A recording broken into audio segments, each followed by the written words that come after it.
E pronto, vamos.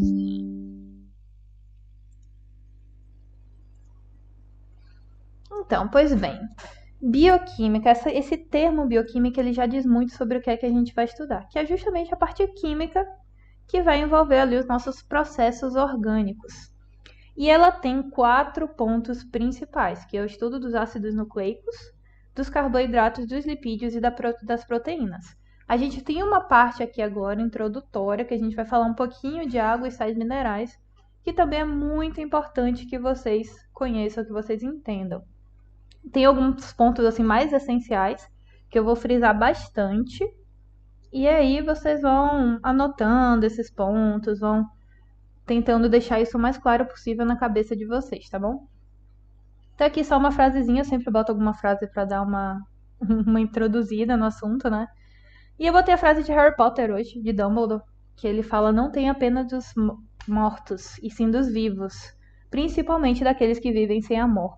Então, sempre que vocês forem fazer alguma coisa na vida de vocês, façam por amor. É a única coisa que garante que vocês vão estar felizes ali no que vocês escolherem fazer. Então, a minha mensagenzinha de hoje é essa. E vamos lá que os conteúdos a gente já sabe, né? Quais nós vamos abordar. São esses 4 tópicos. E a nossa introdução, nossa célula. A gente já deu uma evoluída. Lembrem ali que a gente está saindo de uma simplicidade da célula procarionte, que ela era muito básica. E agora a gente está indo para um organismo muito mais complexo, com muito mais funções. E aí, para esse organismo funcionar, ele tem a sua base em elementos inorgânicos e elementos orgânicos. Elementos inorgânicos vão ser basicamente a água e os sais minerais. Já os elementos orgânicos, a gente pega tudo aquilo dali que tem alguma função, algum carbono associado. E a gente vai ver nas fórmulas desses elementos que a gente sempre vai estar trabalhando isso daqui. Mas são os resultados, são os nossos componentes da nossa vida, do que vai dar. Tudo de orgânico é sempre vida. Então, os ácidos nucleicos, carboidratos, lipídios e proteínas estão sempre ali, relacionados com a vida. Só uma coisinha, eu vi que o Anderson mandou alguma coisa aqui. Deixa eu dar uma olhada.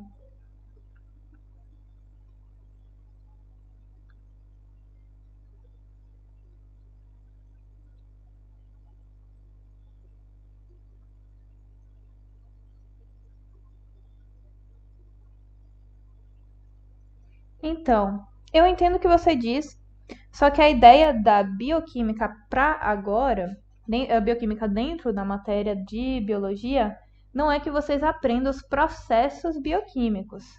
É vocês terem uma apresentação inicial dos elementos que vão formar a célula. Porque lembra que a biologia ela é sempre voltada muito para a célula. Então, se vocês pegam para entender ela a nível mais micro, vocês precisam entender o que é que compõe ela. Então, por exemplo, essa aula de hoje, ela vai dar uma base muito boa para vocês pegarem a aula de membrana. Se vocês pegarem a aula de membrana sem entender esses conceitos que eu vou trazer hoje, da parte de bioquímica, vocês vão ficar numa coisa muito assim, como é que eu digo, muito superficial e sem uma base ali muito boa, sabe? Vai ser muito assim imaginação, mas sem aquele conhecimento concreto que é o que vocês realmente precisam, sabe? Então a minha ideia aqui não é que vocês aprendam detalhezinhos, que vocês fiquem gravando cada tipo de função química, não é isso. Mas é vocês entenderem algumas partes específicas que a gente vai estar usando realmente. Então tem muitas partes aqui, por exemplo, que eu não aprofundei tanto, porque eu sei que vocês não vão precisar agora. Então a ideia realmente é que vocês vão usar. Então sempre que eu for falando alguma coisa assim, eu vou dizer, olha, isso daqui vocês vão precisar. E aí vocês vão se situando melhor, tá? Então não se preocupa, a ideia não é fazer um negócio muito complicado não, tá? Mas vamos lá. A composição celular. Como eu falei, né, nós vamos ter a nossa água e sais minerais. É importante saber que de 75 a 85% do nosso corpo é água. E por que isso é importante? Porque a água ela vai estar envolvida com quase tudo que acontece no indivíduo. Então, se o indivíduo ele vai ter um metabolismo ali acontecendo, ele vai precisar de água. Se ele vai fazer um controle da pressão, ele vai precisar de água. se ele vai controlar a temperatura corporal, a água vai estar envolvida. Então, quase tudo que a gente estuda, a gente vai estar falando do que a gente chama de meio aquoso, ou seja, são as moléculas imersas ali, jogadas ali no meu meio de água. Então, é importante saber que ela está ali como nossa estrutura principal, se a gente pensar assim. Entre 2 a 3% vão ser sais orgânicos, sais inorgânicos, desculpe, e o restante vão ser os nossos compostos orgânicos. Antes de iniciar, vamos trazer um conceito aqui que é importante, que é o conceito de polímeros. Lembra que poli, ele dá uma referência a vários. Então, o que são polímeros? Polímeros são moléculas, cadê aqui canetinha? São moléculas que vão ser compostas de várias e várias estruturas parecidas. É como se eu pegasse aqui um monte de bolinha e ligasse uma outra. Então, eu peguei aqui várias bolinhas parecidas. Aí, às vezes, pode ter um quadradinho aqui no meio também. Enfim, comecei a organizar isso daqui em uma forma maior, em estruturas pequenas. Eu fui montando estruturas maiores. E aí, eu tenho a estrutura de polímeros. Aqui já diz, né?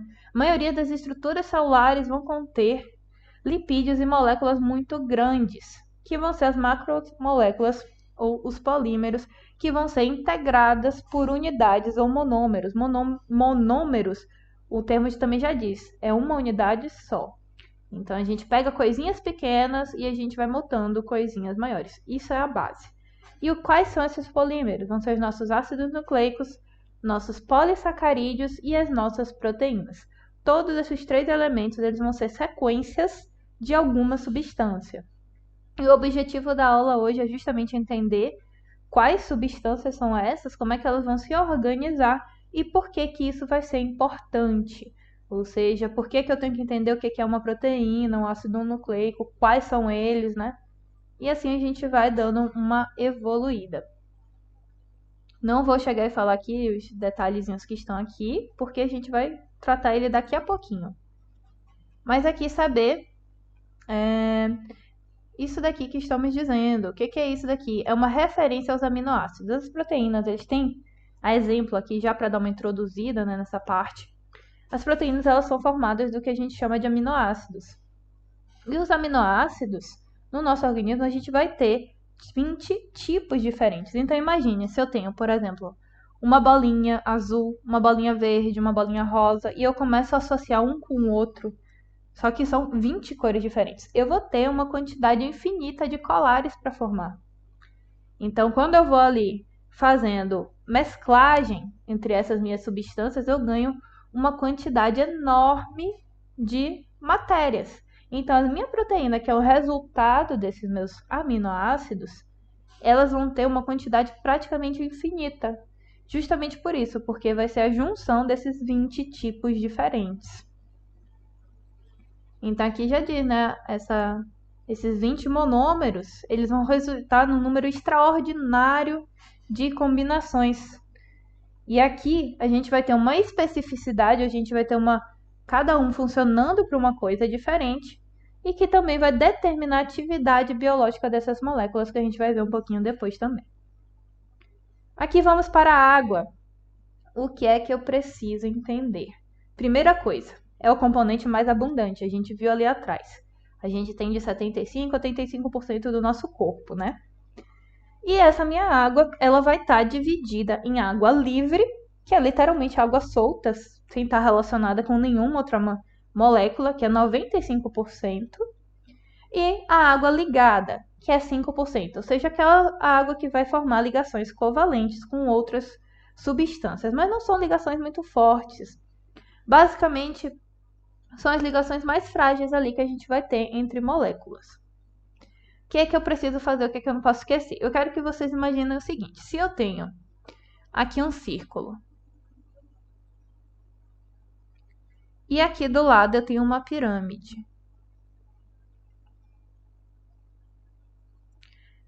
e aí eu pego e eu vou distribuir pessoas aqui e eu vou distribuir pessoas aqui. Como isso daqui é um círculo, eu vou ter uma distribuição um tanto uniforme na sua região. Então, se eu pegar aqui e eu for analisar qualquer partezinha, tá bem aleatório, né? Mas se eu for analisar qualquer partezinha, isso daqui é bem uniforme. Já o meu triângulo aqui, vamos imaginar na verdade uma pirâmide, já não vai ser tão uniforme assim. Por quê? Porque na minha base vão caber mais pessoas do que nesse meu ápice. O que é que eu estou querendo dizer? Se aqui é uniforme, isso daqui não forma polos. Polos são regiões diferentes. Então, isso aqui é uniforme, isso daqui vai ser algo apolar, ou seja, sem polos.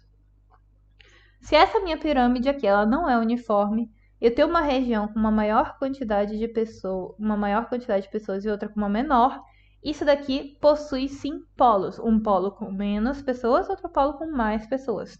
Então, isso daqui eu vou chamar de uma estrutura polar, porque eu tenho diferentes regiões. Por que que isso é importante?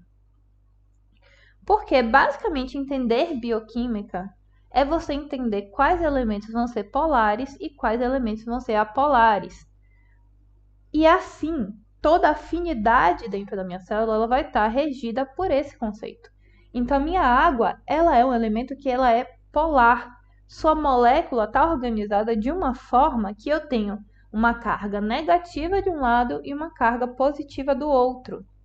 Então, quando ela vai fazer uniões químicas, esse conceito de polaridade é o que mais vai auxiliar ela a poder fazer essas uniões. Então, saber que algo é polar e saber que algo é apolar é muito importante. Então, antes de estudar qualquer coisa de bioquímica, vocês precisam entender esse conceito.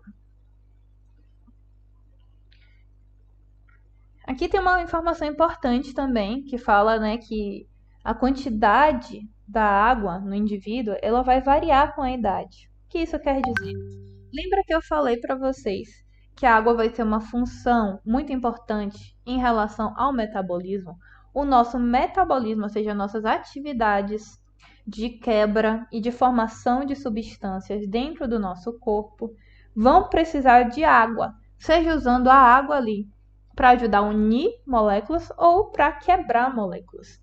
Então, se eu pego um bebezinho que está ali formando o seu corpo, que está começando a desenvolver suas estruturas, o metabolismo dele vai ser muito alto.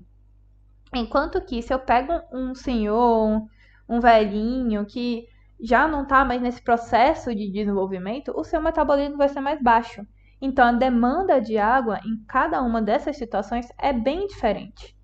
Então, a água ela vai ter ali uma função muito importante no bebê. Já no idoso, ela está em menor quantidade. Então, é muito importante que vocês saibam isso também. Que a água ela vai ser proporcional a isso, à idade e ao nosso metabolismo. Justamente como aqui está escrito, esse destaque aqui que também é importante, que os nossos processos fisiológicos eles vão ocorrer exclusivamente em meio aquosos, ou seja, se eu tenho água, eu tenho um processo fisiológico ocorrendo. Se eu não tenho água, eu não consigo fazer esses meus processos. Então, por conta disso, nós temos essa nossa informação aqui, que é a relação entre idade e metabolismo com a quantidade de água. Como eu falei, as nossas reações químicas elas vão estar ali ocorrendo na água, mas não só as reações, como os nossos elementos químicos de uma forma geral. Então, esse caráter de pegar qualquer substância e deixar ela imersa em meio aquoso, a gente vai falar que a água ela é o nosso solvente universal, porque ela é o líquido em maior quantidade no nosso corpo.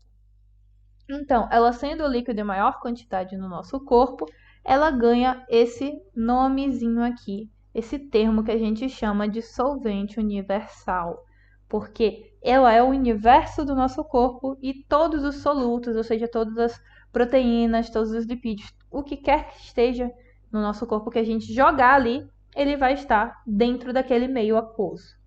Então, tudo que está acontecendo em água. Aqui o que eu falei, voltando rapidinho para a polaridade, o que é aquela nossa polaridade? São regiões diferentes. Se a gente tem apolar, a gente tem regiões iguais. Se a gente tem polar, a gente tem regiões diferentes. E a nossa molécula de água, como a gente já está acostumado ali a bater, ela é formada pelo quê? Por 2 hidrogênios e 1 oxigênio. Mas eles vão se ligar de forma que esses 2 hidrogênios eles estão mais próximos aqui embaixo, o que faz com que nós temos um acúmulo de cargas positivas nessa região e aqui em cima cargas negativas. Então isso cria o que a gente chama de uma estrutura polar. Quando eu for fazer ligações químicas, elementos que necessitem de cargas positivas vão se ligar aqui e elementos que necessitem de cargas negativas vão se unir aqui. Então, a nossa água ela consegue se ligar a 2 tipos de estruturas diferentes, tanto as positivas quanto as negativas.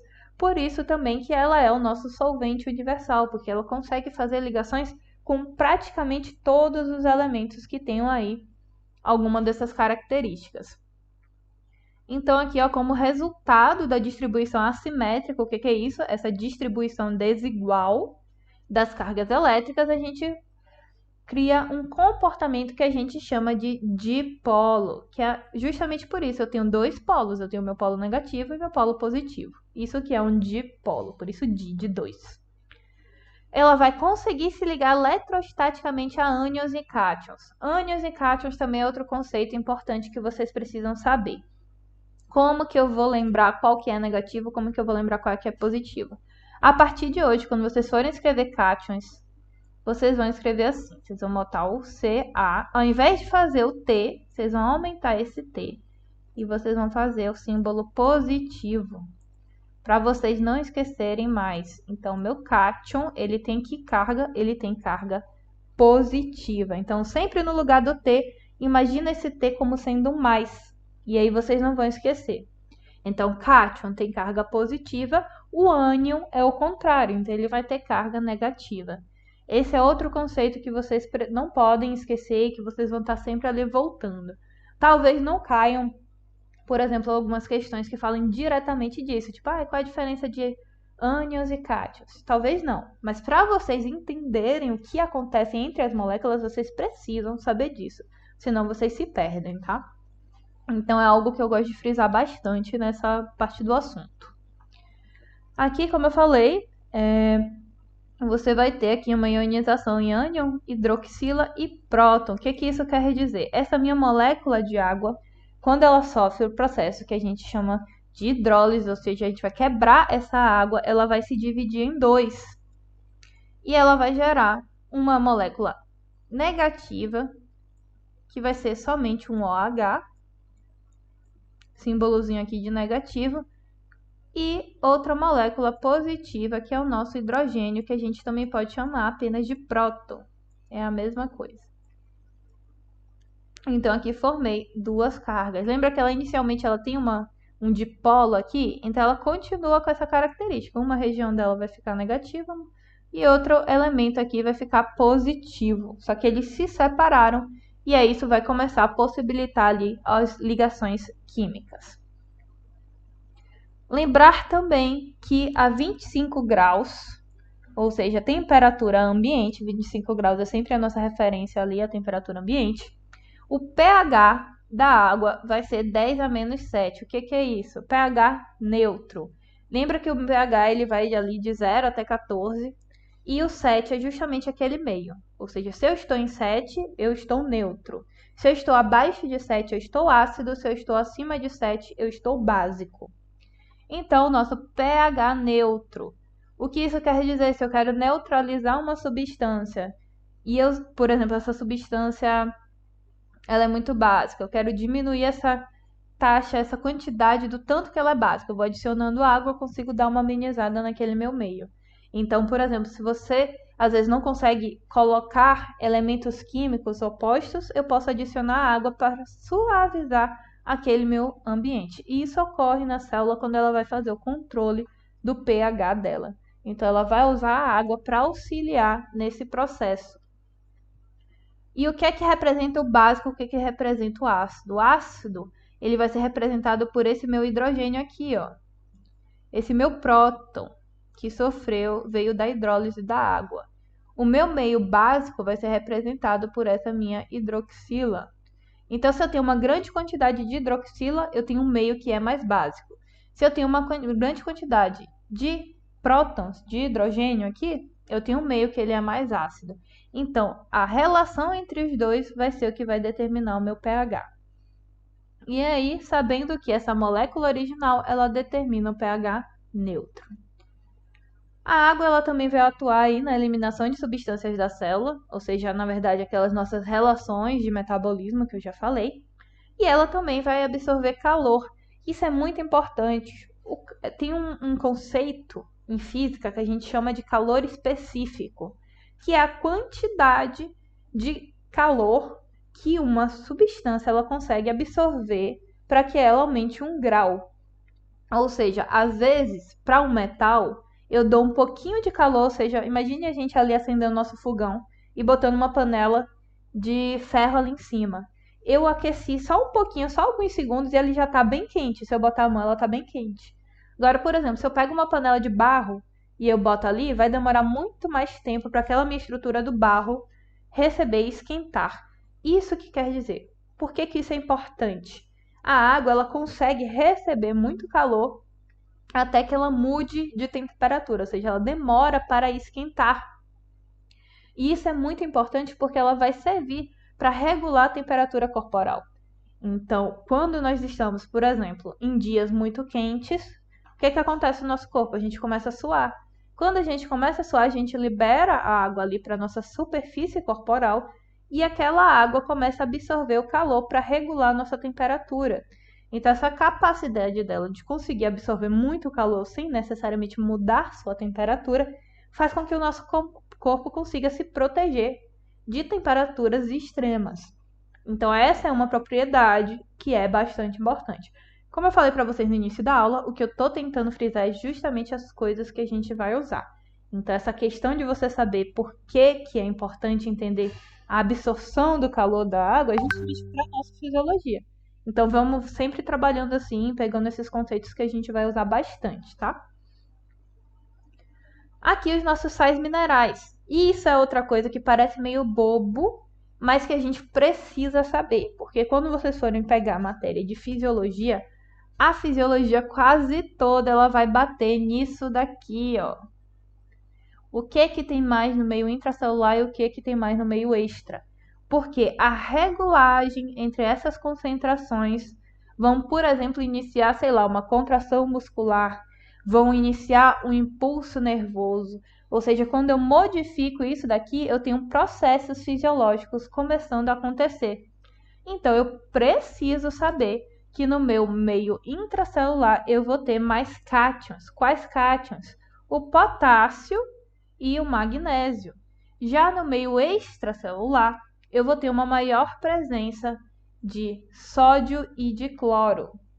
Então, não esqueçam, isso daqui é muito importante, essa relação. Desse slide, a informação mais importante é essa que eu circulei, tá? Então, vocês vão estar voltando. Quando vocês forem ver lá a transmissão de impulso nervoso, vocês vão estar voltando. Contração muscular, tudo que vocês forem ver, funções cardíacas, vocês vão estar voltando para isso daqui, para esse dado específico. Então, lembrem disso. E se vocês pensarem, a minha concentração aqui de sódio e de cloro lembra o quê? Lembra NaCl, que é o quê? É o sal. Então, quando a gente fala de sal, o que remete assim a vocês? Justamente uma função, uma coisa muito importante no nosso corpo, que é a nossa pressão. Então, quando eu falo, a pessoa tem pressão alta, não pode comer sal. Por quê? Porque se eu modifico essa minha concentração, a minha função orgânica, ela deixa de funcionar como deveria. Então, eu vou começar a ter pressão alta, eu vou começar a ter distúrbios ali que podem danificar as minhas células. Então, é legal vocês saberem que essa distribuição aqui das minhas substâncias, elas vão refletir a nível mais macro possível e podem dar várias patologias, enfim. Além disso, além dessa separação aqui, o que é importante no intra e no extra, nós também temos algumas outras substâncias. Por exemplo, os ânions intracelulares dominantes vão ser o fosfato e o bicarbonato. Os sais dissociados em ânions, a gente vai ter, tipo, por exemplo, o nosso cloro, né? Que é esse mesmo aqui que a gente falou. E os cátions eles vão ser importantes para a manutenção da pressão osmótica e do equilíbrio ácido-básico da célula. Que foi isso, basicamente isso que eu falei. Nossa pressão osmótica é o nosso controle de pressão, literalmente de pressão do corpo, sabe? Só que essa pressão osmótica, esse osmótica, se refere mais precisamente à água. Então, é controlar a quantidade de água nos compartimentos do corpo. Então, quando eu pego esses meus íons e eu mudo a proporção deles, eu mudo também, como consequência, a quantidade de água que vai estar localizada em cada ambiente. Além disso, nós temos aqui o equilíbrio ácido básico da célula também, porque a gente está falando de ânions e de cátions. Então, a gente está trabalhando com cargas. Quando a gente fala de cargas, a gente fala de ácido básico também. Então, é nossa molécula de água aparecendo aqui mais uma vez, só que ali em uma forma relacionada, ou seja, aqueles nossos íons que a gente viu antes do OH e o do íons, os nossos prótons. Então, a gente está falando da mesma coisa ainda. E aqui, né, como eu também já falei, a retenção de íons resulta em aumento da pressão osmótica, ou seja, a pressão da minha água, e, consequentemente, da entrada de água na célula. E aí eu começo a desregular os meus tecidos, tá bom? Então é bom saber que a gente precisa que isso daqui funcione na proporção correta. Aqui tem alguns também, não vou parar e ficar lendo cada um para vocês, porque seria chato para vocês também. Mas vamos discutir e destacar alguns aqui importantes. Por exemplo, aqui o cálcio, que eu falei, ele tem a ver com transmissão de sinais, ou seja, quando a gente vai ter ali o nosso impulso nervoso sendo propagado, a gente vai ter o cálcio ali presente. A gente vai ter o iodo como componente de hormônios. Então, quando a gente fala da tireoide, a gente fala de T3 e T4. São os principais hormônios tireoideios. E eles são compostos principalmente de iodo. Então, o iodo está ali como sendo importante. Fosfato também. Fosfato a gente vai formar a principal molécula de energia do corpo. Qual a principal molécula? O ATP. A gente tem esse Azinho, é adenosina trifosfato. A gente tem 3 tipos dela, vamos dizer assim, que é o AMP, o ADP e o ATP. Ou seja, eu tenho AMP, que é monofosfato, ou seja, eu tenho apenas um fosfato. Eu tenho ADP, que eu tenho 2 fosfatos. E eu tenho aqui o meu ATP, que eu vou ter 3 fosfatos. Quanto mais fosfato eu tenho, maior é a quantidade de energia que eu guardei ali dentro. Então, por isso que a gente fala que é a nossa molécula energética. Quando eu perco energia, ou seja, quando eu preciso gastar energia, eu vou recorrer a essa minha bateria corporal, que é o meu ATP. Aí eu quebro o meu ATP, por exemplo, libero um fosfato, eu tenho o meu ADP. Fiquei com 2 fosfatos. Ou então, quebre de novo, vou ter um AMP. E essas são as minhas moléculas, mas principalmente o ATP, porque é onde a minha energia está em maior nível, em maior quantidade, tá bom? Deixa eu ver aqui mais alguma coisa. Assim, vocês saberem que algumas substâncias a gente vai chamar de oligoelementos ou elementos vestigiais, que vão ser elementos químicos que a gente vai precisar para funções básicas do nosso corpo, contudo, a gente vai precisar em uma quantidade pequena. A gente não precisa da mesma quantidade que a gente precisa de uma molécula de água, por exemplo, que está formando quase o nosso corpo. São quantidades bem pequenininhas, mas que são fundamentais, como eu falei do iodo. O iodo, como ele faz parte ali, né, dos nossos hormônios tireoides, eles são tão importantes que se vocês olharem, eu acho que no Brasil inteiro, se vocês forem comprar sal, o sal é iodado, ou seja, ele tem uma quantidade de iodo ali no meio, justamente para que a gente não tenha uma quantidade inadequada de iodo no corpo, porque nas regiões que são mais distantes das costas da praia, a gente acaba tendo uma disponibilidade de iodo menor. Então, acabou que no nosso sal, no sal dos alimentos, a gente acabou tendo esse acréscimo de iodo para não ter nenhum tipo de deficiência. Então, é um elemento que a gente precisa em pequena quantidade, mas ele é fundamental para o nosso comportamento ali orgânico. E aí a gente tem outros também, né? Tipo magnésio, cobre, etc. Pronto. Saímos dessa nossa parte inicial, nossa introdução. Nós vamos começar agora os nossos ácidos nucleicos. Ácidos nucleicos é um assunto extremamente importante. Ele é outro assunto que vocês vão ter uma matéria só para estudar basicamente o comportamento deles, que é a genética. A genética vai se basear todinha nisso daí depois.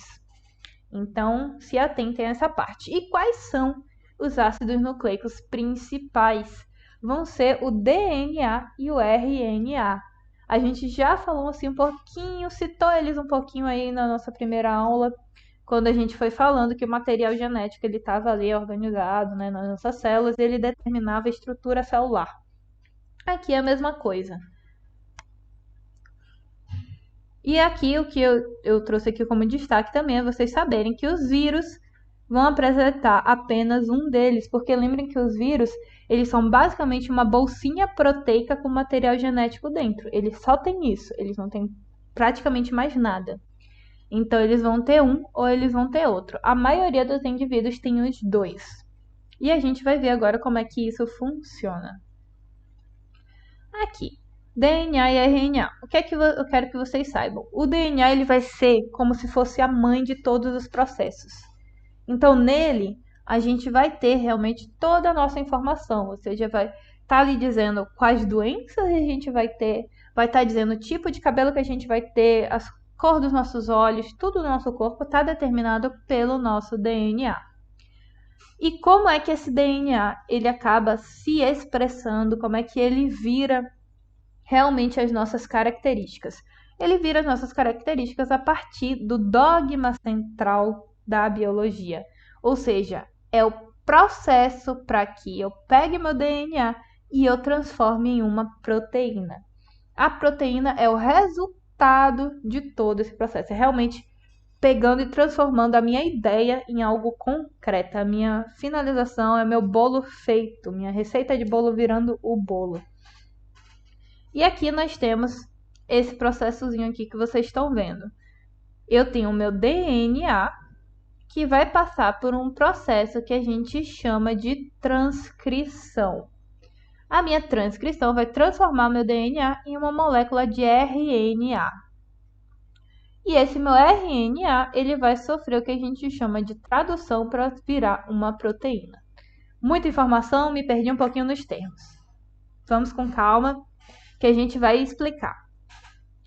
O que é que acontece? A gente vai ter uma sequência de elementos para formar o meu DNA. Esses elementos são os aminoácidos.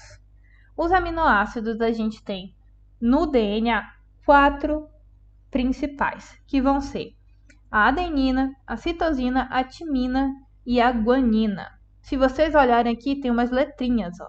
Tem um A, T, G, C. Então, todas essas letrinhas, cada uma é um aminoácido diferente.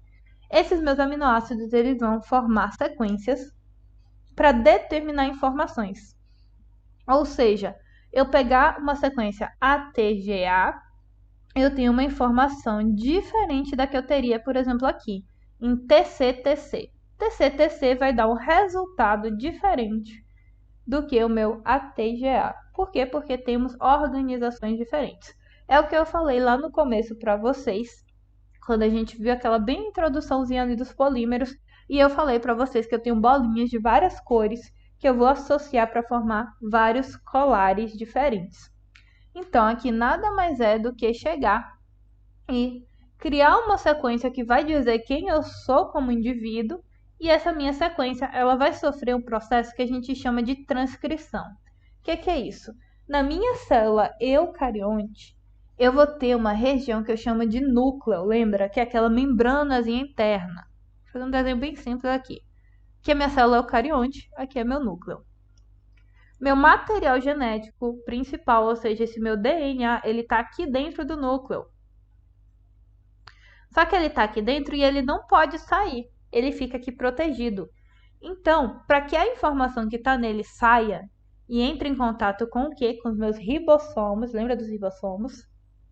Meus ribossomos que estão aqui fora, eu preciso fazer uma cópia deles, já que eu não posso enviar ele direito. Então, esse processo de criar uma cópia é o que eu chamo de transcrição.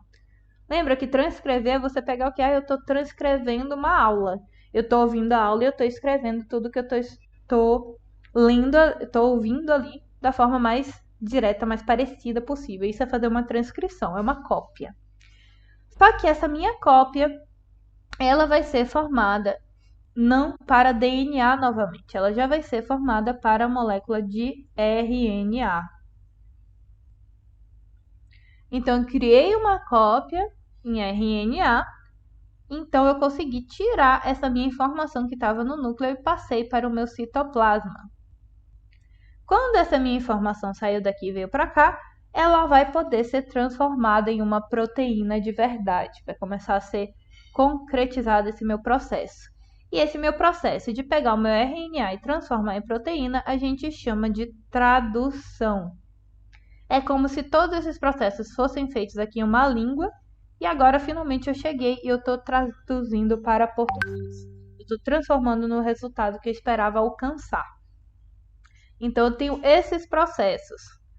Obviamente que entre o DNA e o RNA a gente vai ter algumas diferenças.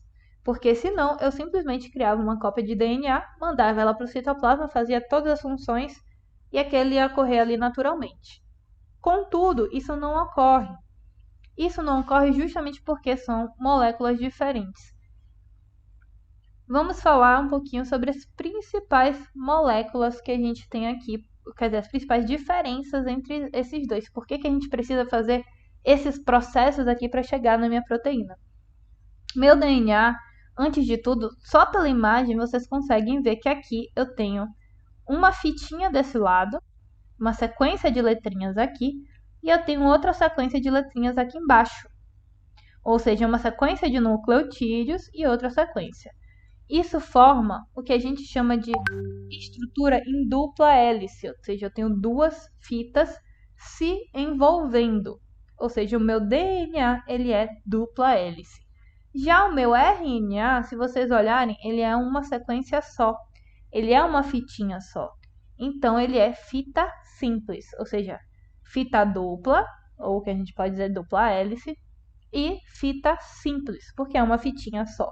Essa é uma das principais diferenças. E o que é que acontece? O DNA, o RNA, ou seja lá o que for, ele vai possuir o que a gente chama de complementariedade.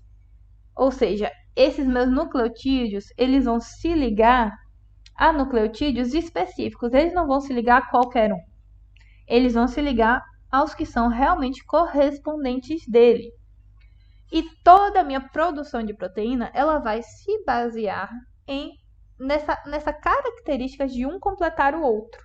É como se fossem vários ímãs. Então, eu tenho aqui meu ATGA, minha sequência aqui de nucleotídeos no meu DNA. Como esse meu DNA ele é uma fita dupla, eu já tenho aqui o correspondente embaixo, que seria o TACT. Daqui a pouquinho eu vou explicar para vocês como é que isso acontece. Quando eu vou pegar isso daqui e vou fazer esse meu processo de transcrição, eu vou pegar um dos lados dessa minha fita, por exemplo, sei lá, esse daqui de cima, e vou transformar em RNA. Quando eu transformo em RNA, eu vou ter uma fita só. Então, o que é que vai acontecer? Esse que é uma fita só, quando ele vai para o meu citoplasma, ele vai buscar o seu complemento. Então, ele vai ficar caçando quais são as moléculas que se encaixam aqui. Da mesma forma que esse daqui um se encaixa no outro, esse daqui vai procurando o parzinho dele, a sequência que completaria ele. E aí, essa sequência, ela vai ser passada para o nosso ribossomo, e esse ribossomo vai transformar aquilo dali na proteína, que é esse meu resultado. E aí, o que é que acontece? Qual é a ordem, qual é a regra para que isso aconteça? Vou passar aqui para vocês verem. Deixa eu ver. Aqui. Aqui nós temos as duas fitas do DNA. E se vocês olharem, eu tenho moléculas de um lado, uma fita de um lado, aqui, e outra fita desse outro lado aqui. Essas fitas, elas estão ligadas, vocês estão vendo? Eu tenho essas coisinhas aqui, que são os meus nucleotídeos, se ligando a essas outras aqui do lado, meus outros nucleotídeos. Quando a gente pega esse nucleotídeo e a gente aumenta para analisar melhor, a gente vai ter uma estrutura que a gente vai chamar de base nitrogenada. Que aí sim, ela vai reger esse meu encaixe, ela vai determinar esse meu encaixe. E se vocês verem, elas estão unidas. Uma fita se une à outra por ponte de hidrogênio. Isso é importante vocês saberem. Então, a ligação entre as duas fitas, essa estrutura aqui de dupla hélice que a gente tem, ela é conformada, ela é possibilitada pela ligação de hidrogênio. Isso é questão de prova também. Então, o que é? Onde é que tem a ligação de hidrogênio? Entre as bases nitrogenadas das duas fitas de DNA, tá bom? Tem um conceitinho aqui também, ó. A ligação de hidrogênio é a que une as bases nitrogenadas. E as minhas bases vão se unir de forma complementar, ou seja, a minha timina que está aqui vai se unir à minha adenina. A minha guanina vai se unir à minha citosina.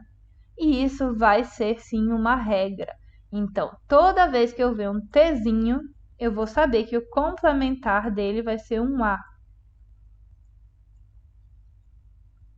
Toda vez que eu ver um G, eu sei que o complemento dele vai ser um C. Então, se desse lado eu tiver TGCA, desse lado eu vou ter o meu complementar, que é o A, o C, o G e o T. Então, eu vou seguindo essa regra. Para lembrar dessa regra, tem uma frasezinha, dois nomes, na verdade, que é um jeito de lembrar bem antigo, que é Agnaldo Timóteo, ou seja, aqui, T ligado a A é o Agnaldo Timóteo, e aqui G ligado a C é Gal Costa. Então, você lembra esses dois nomes, você lembra como é que essas moléculas se unem. Isso é dica até para vestibular mesmo, que a galera fala muito ali, né, pra gente dar uma situada. Então, o A se liga a T, o G se liga a C, beleza? Quando a gente faz essas uniões, a gente forma essa nossa complementariedade. Então, isso daqui possibilita isso que a gente viu antes. Eu tenho uma sequência original. Dessa minha sequência original, eu crio uma cópia que eu vou mandar para o meu citoplasma, ou seja, eu criei a partir de um DNA, um RNA, e eu vou chamar isso de processo de transcrição. Agora, a partir do meu RNA, eu vou criar uma proteína, e eu vou chamar isso de tradução. Esses são dois conceitos que vocês precisam entender, ou seja, transcrição, o que é que está acontecendo? DNA está se tornando RNA. De que tipo? Nós temos tipos de RNA. Esse RNA criado aqui é RNA mensageiro. Por quê? Porque ele carrega mensagem, ele carrega a informação que está no meu DNA. Aqui, peguei o meu RNA mensageiro e transformei em proteína. Então, esse meu processo eu chamo de tradução. Estou batendo bastante nisso porque é uma questão que vocês precisam saber e que vocês vão ser cobrados aí pela frente também. Então, não podemos deixar de falar. Se chegar, qual é o dogma central da biologia? O dogma central é o processo em que o DNA vira uma proteína. De forma mais simples, assim, mais resumida para vocês. E ele passa por esses processos de transcrição e tradução. Bom, isso daqui eu botei como informação extra também. Eu não vi os professores de vocês citarem, mas é importante saber porque eles vão cobrar nesse semestre da mesma forma. Só que um pouquinho mais na frente. Que o processo em que o DNA ele cria uma cópia de si mesmo é a replicação, ou seja, é o processo de criar réplicas, copiar cópias. Então, esse meu DNA ele também vai se multiplicar, principalmente ali para fazer a nossa divisão celular, né? Criar novas células. Voltando aqui, a estrutura química mais geral da minha molécula aqui de DNA, ela vai ser formada por um fosfato, por uma pentose. Pentose de que tipo? Carboidratos. No caso da molécula de DNA, a gente fala de desoxirribose. No caso do RNA, a gente fala de ribose apenas. Qual é a diferença entre os dois? A minha ribose, ela passa, é como se ela passasse por um processo de perder oxigênio. Quando ela perde oxigênio, ela se torna uma desoxirribose, por isso esse desoxi. Perda de oxigênio. É a diferença molecular mais assim profunda entre o DNA e o RNA, tá?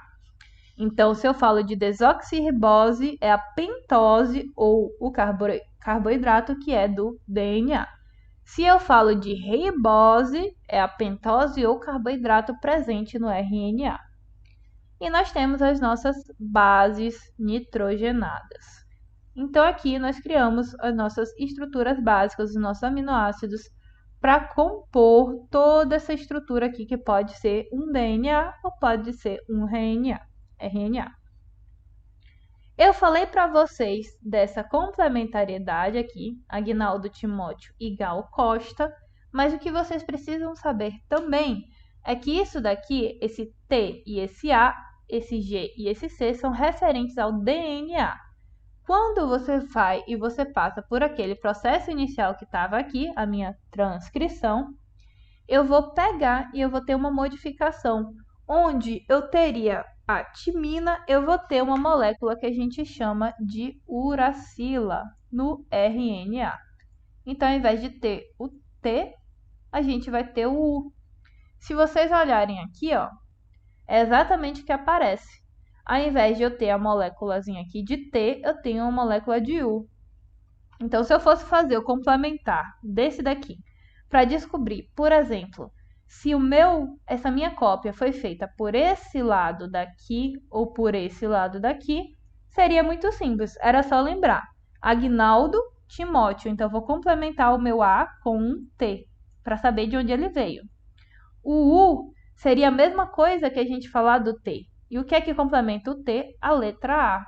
Então, seria TA.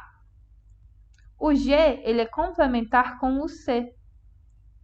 E assim eu poderia fazer a minha sequência inteira, complementando eles. E aqui eu consigo descobrir que a fita que eu dupliquei, que eu fiz a minha transcrição, foi essa fitinha daqui de baixo. Não a fitinha de cima, porque é exatamente a mesma estrutura.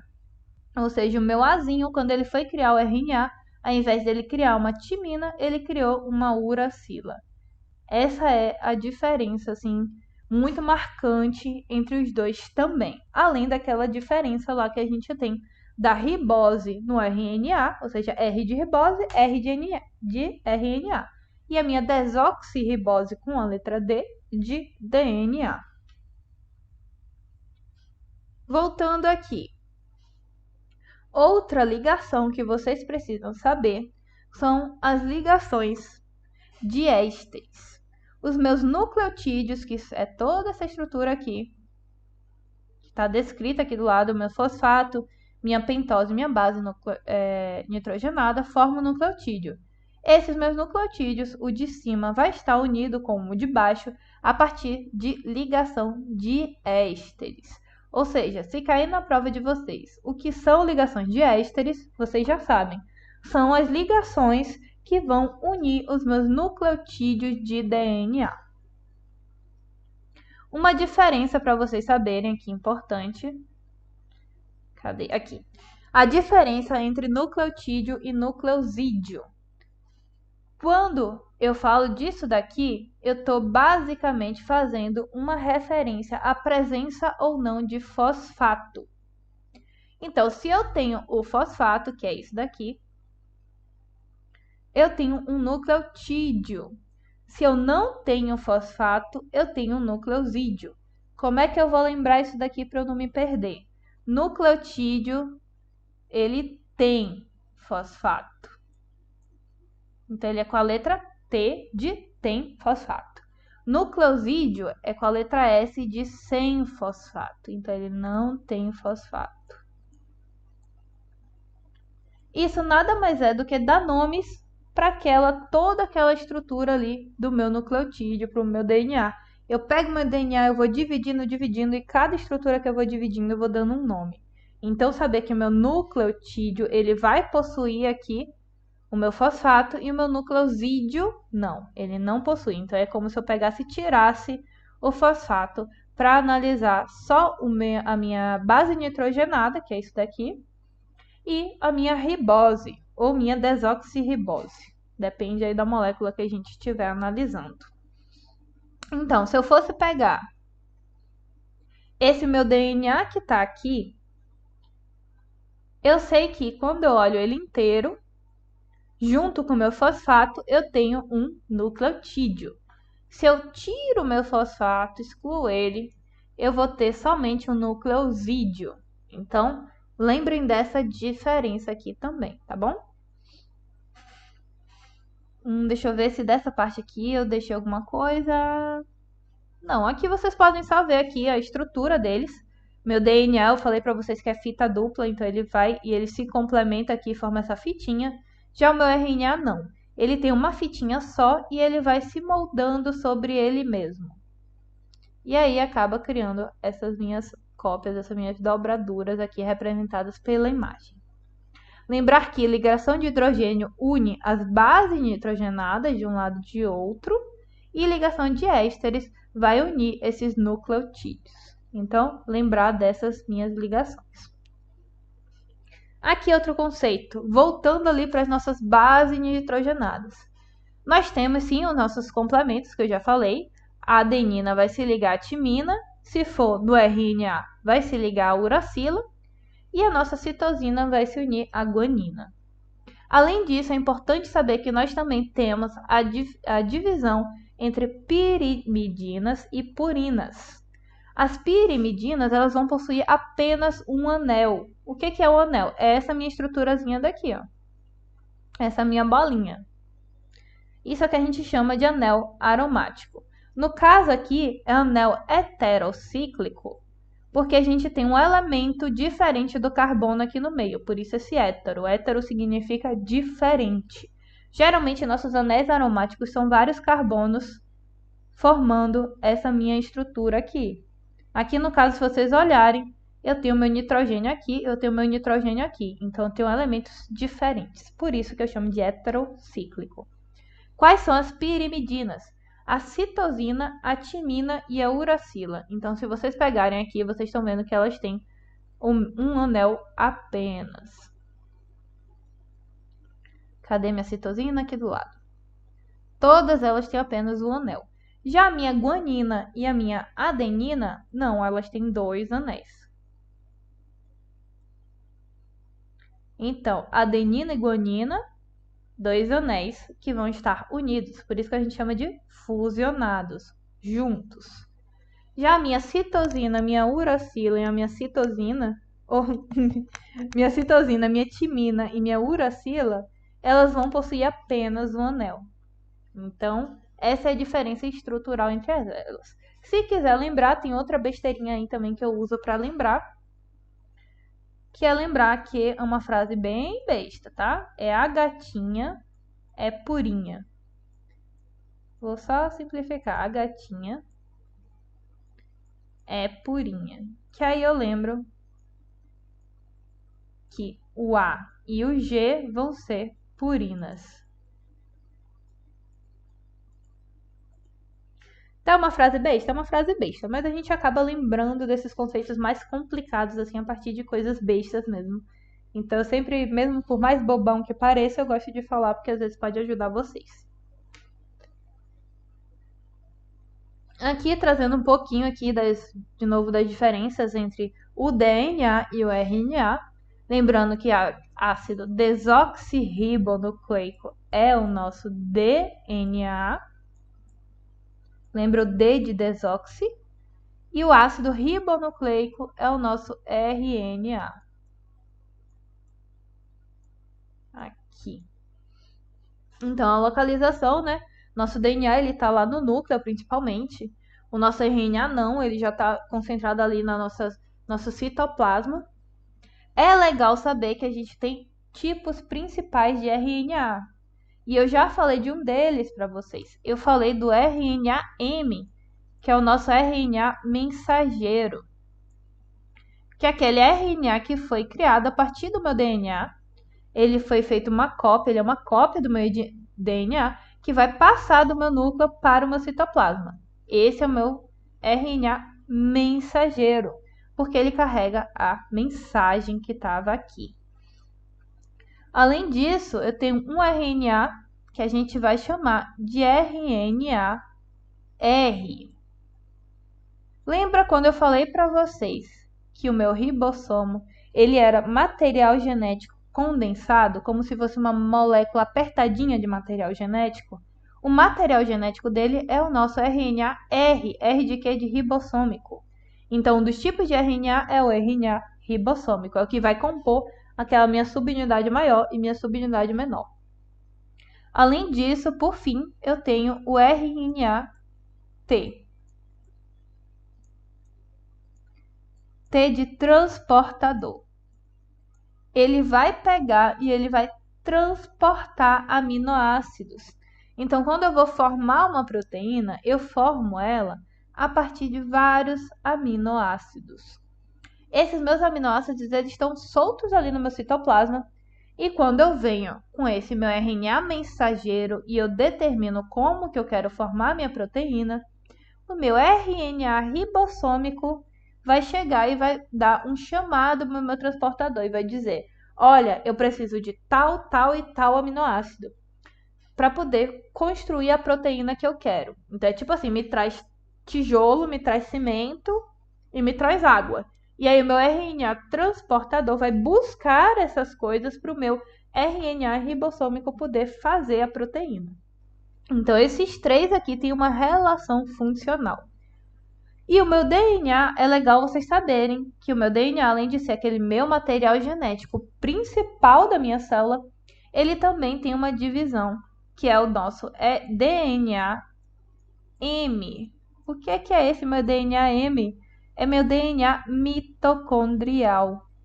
Lembra que eu falei para vocês também que a mitocôndria ela tinha um DNA próprio? Esse DNA próprio a gente chama de DNA mitocondrial. Bem facinho ali é o nome dela, não tem muito aqui porque se embolar nisso daqui. Aqui é saber, né? A função principal do DNA vai ser informação genética, tudo que a gente está guardado ali. Do nosso RNA é a síntese de proteína. Aqui a pentose do meu DNA vai ser desoxirribose, lembra? Perdeu oxigênio. E o meu RNA somente a ribose. As bases pirimidínicas, citosina e timina, as purínicas, adenina e guanina. Já aqui nós temos uma modificação, ó. A nossa timina, ela é substituída. E agora eu tenho uma uracila no lugar. Eu vou repetindo sempre assim esses termos, tipo, tudo aqui que eu tô falando agora, eu meio que já falei antes. Mas eu sei que como é muita informação, a gente vai voltando, a gente vai citando tudo de novo. E essas tabelinhas ajudam bastante a gente organizar nosso pensamento. Então depois, quando vocês forem estudar, vocês quiserem fazer um resumo de vocês, pega essa tabela e faz lá igualzinha, porque ela vai ser importante demais. Vai auxiliar vocês bastante. Aqui, novamente, né, só citando aqui os tipos, né?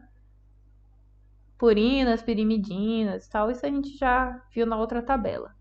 Aqui, destaquei de novo isso em um slide só para essa informação, porque isso é sempre questão de prova. Pode não ser da prova agora, pode ser da prova de processo, pode ser da prova parcial, pode ser da prova final.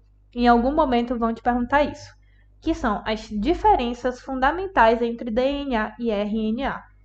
Se vocês ficarem na dúvida, parem, respirem um pouco e pensem na própria sigla. Então, DNA tem o D. Se eu tenho o D, essa letra D me lembra duas coisas. Me lembra que ele é uma dupla fita, ou seja, eu tenho duas fitas. E me lembra que ele tem uma desoxirribose, ele não é uma ribose. Então, só com a minha letrinha aqui eu consigo lembrar duas diferenças importantes. E o RNA a mesma coisa. O R já vai te lembrar, não é desoxirribose, é ribose. Então isso daqui, ó, é diferente dessa molécula daqui. Essa daqui vai ser fita simples, essa daqui vai ser dupla fita. Além disso, o que eu falei para vocês foi na base nitrogenada que também vai variar. Então, quando eu pego o DNA, eu tenho a minha timina, e aqui, quando eu pego o meu RNA, eu vou ter a minha uracila.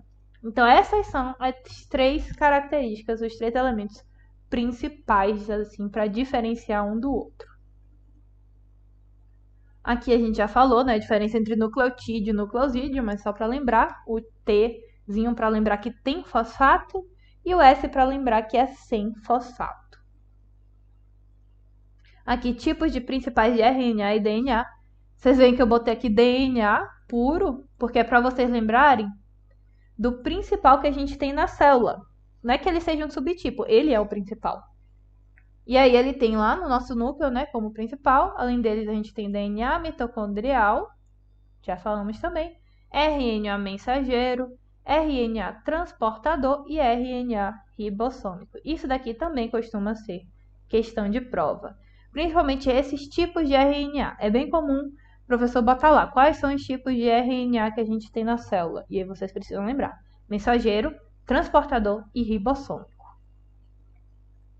Agora nós vamos para o nosso segundo tema aqui. Depois dele a gente vai dar um intervalo bem curtinho, porque hoje a aula acabou atrasando, né? E eu quero muito conseguir terminar esse assunto com vocês hoje, tá? Nossos carboidratos. O carboidrato ele é a principal fonte de energia e também tem uma função muito grande estrutural nas nossas células. Então, quando a gente precisa produzir energia, precisa quebrar moléculas, a gente usa carboidratos. Quando a gente precisa construir algumas estruturas celulares, a gente também vai usar esses carboidratos. Aqui nós temos algumas informações do que são formados os carboidratos. Basicamente de carbono, hidrogênio e oxigênio. É como se eu tivesse pego carbono, que lembra que eu falei para vocês que ele vai estar presente em praticamente todos os nossos elementos orgânicos, ou seja, os elementos que dão origem à vida. Então, o nosso carbono está aqui também. Ele é o mais básico. Eu peguei carbono e uni a água, ou seja, hidrogênio e oxigênio. A junção desses meus elementos formou os nossos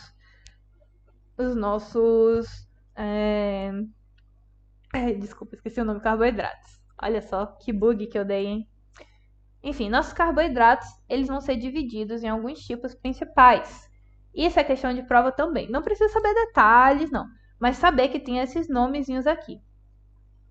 Quais são eles? Monossacarídeos, disacarídeos, oligosacarídeos e polissacarídeos. Sacarídeos lembra o que para vocês? Lembra açúcar, sacaroses. Esse termo é justamente por isso, porque isso é sim açúcar, a gente está estudando açúcar. Então, você falar em carboidrato é você falar em açúcar. Por isso que diz, vai fazer dieta, corta carboidrato. Porque o carboidrato é açúcar mesmo, por isso que ele é a principal molécula de energia. Então, os nossos monossacarídeos, o nome já diz, mono, ou seja, ele é a estrutura mais básica, mais simples, e pode ser trioses, tetroses, petroses e hexoses. Isso é o que? É a quantidade de carbono. Então, no mínimo, eu preciso ter 3 carbonos. E eu vou até 6 carbonos, que são as nossas hexoses. Então, meus monossacarídeos, eles são os mais simples e vão de 3 carbonos até 6 carbonos. Quando eu pego esses meus monossacarídeos e eu começo a organizar, juntar eles, eu formo os meus disacarídeos. Por isso que a gente define como a combinação de monossacarídeos. Meus oligosacarídeos, eles já são estruturas mais complexas, eles vão ser cadeias. O que são cadeias? É quando eu repito várias e várias vezes aquelas estruturas. São coisas bem maiores. Então, essas minhas estruturas maiores, elas vão ser oligosacarídeos. Já os meus polissacarídeos, eles vão ser também a combinação desses meus monômeros, só que com a perda de água. Então, além de eu combinar, eu também estou perdendo água. Só para destacar uma coisa aqui também, nos oligosacarídeos também diz que às vezes as cadeias são ramificadas. O que isso quer dizer? Geralmente, quando a gente forma cadeias de carbono, elas são lineares. Então, eu vou ter aqui, sempre carbono ligado, por exemplo, hidrogênio, que é o mais comum. Onde eu não fiz aqui, imaginem que são hidrogênios, só para eu não ficar muito tempo aqui desenhando. Aí eu tenho outro carbono, eu tenho outro carbono. E assim eu vou formando vários carbonos. Então vamos supor aqui tem um outro, aqui tem um outro, aqui tem um outro.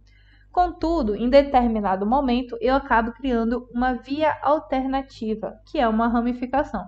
Então vamos supor que nesse carbono aqui, ó, ao invés de eu continuar só em linha reta, eu criei um outro caminhozinho de carbonos também. Então, eu tenho carbonos ramificados.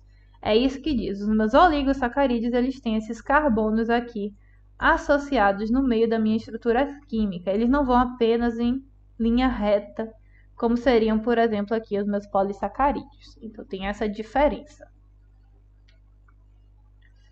Aqui meus monossacarídeos. Por que eu botei aqui eles destacados? Porque a gente tem uma molécula muito, muito importante dos monossacarídeos, que é a nossa glicose.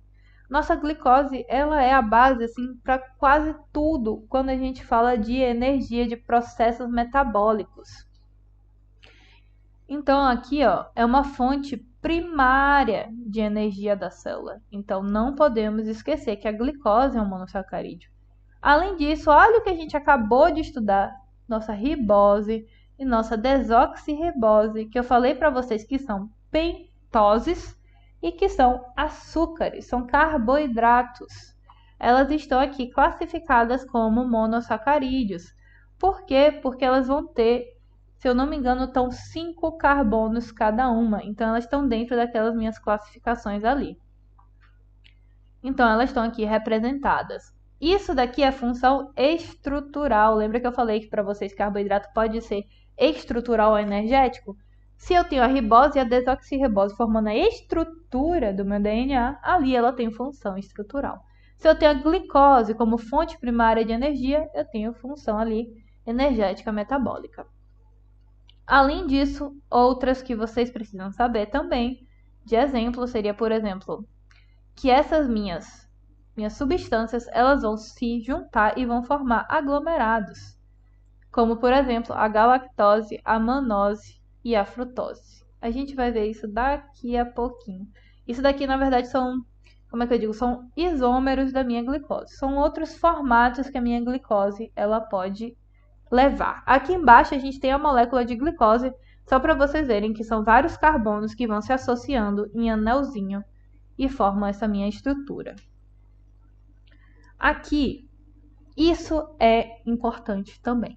Essa formação é muito importante. Disacarídeos. Lembra que o conceito de disacarídeos diz que eu peguei aqueles meus monossacarídeos e comecei a associar, comecei a juntar?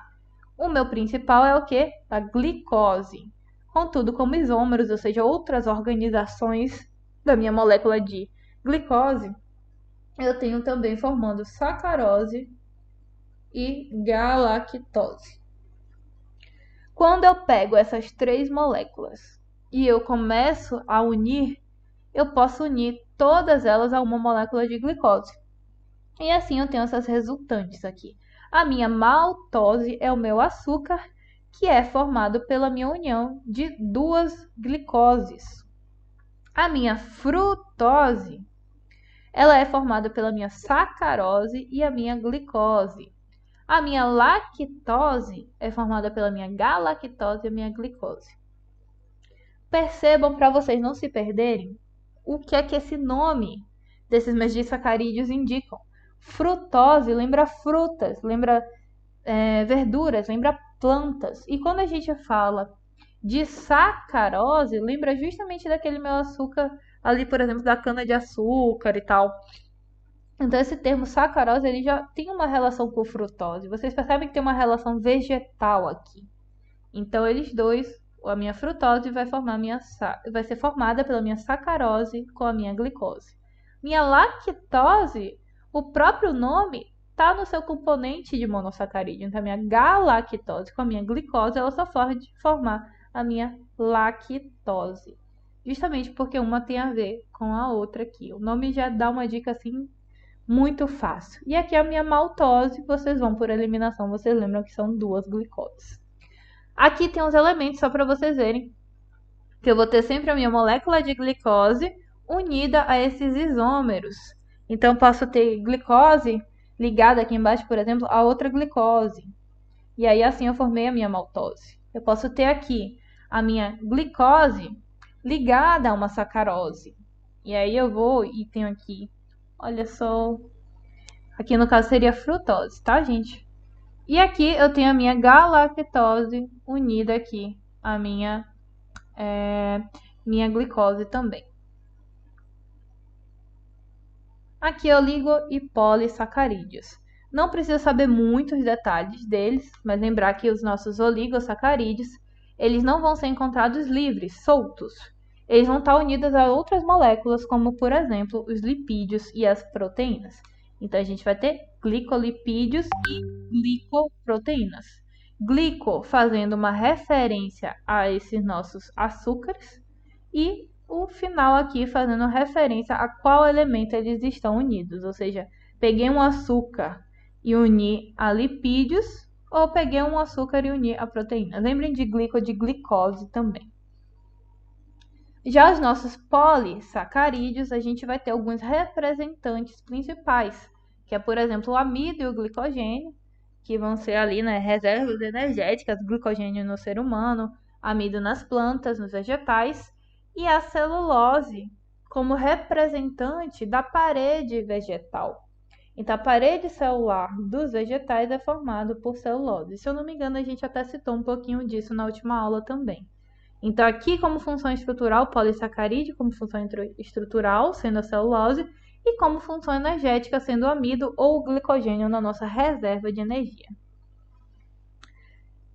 Gente, eu vou fazer uma pausa aqui agora, tá? 10 minutos só e a gente volta, beleza?